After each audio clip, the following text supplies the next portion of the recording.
Chris Clock Shop here. So what you're looking at here is an Enfield English mantle clock, and this clock had been previously repaired about 5 years ago.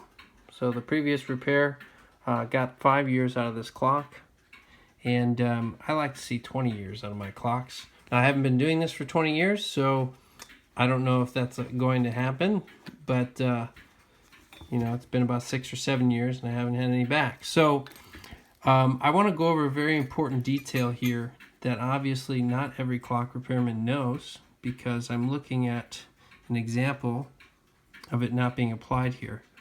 So if you look here at the bushings, if I can get that to focus properly, there we go. You can see the bushings actually protruding from the plate. All right, and the repairman went to great lengths to grind down the bushings on the inside of the plate so that it wasn't, you had enough end shake. However, had he pushed the bushings through the other side so it was flat on this side and then grind them down, the clock would likely be still running. The reason for that is friction is the enemy of the clock. All right, so as the power exerts force on the pivots, it experiences friction against the pivot hole. So over time, the pivot hole will wear, become oblong, and eventually, when it's worn enough, the pivot will get stuck and no longer turn.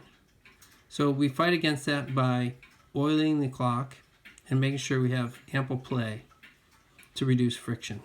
However, we're actually adding friction when we have a bushing that's thicker than the plate. The reason for that is you have more surface area that the pivot rotates about, causing more friction. So you're actually inviting more friction to the equation, thus stopping the clock sooner than would otherwise be done had the bushing been even with or slightly shorter than the actual plate. Okay, so I wanted to share this tip with you. I find it very valuable, and I guess you can give it a test of time, but your clock will run a lot longer if you reduce the size of your bushings to equal to or slightly less than the thickness of the plate. Thanks for watching.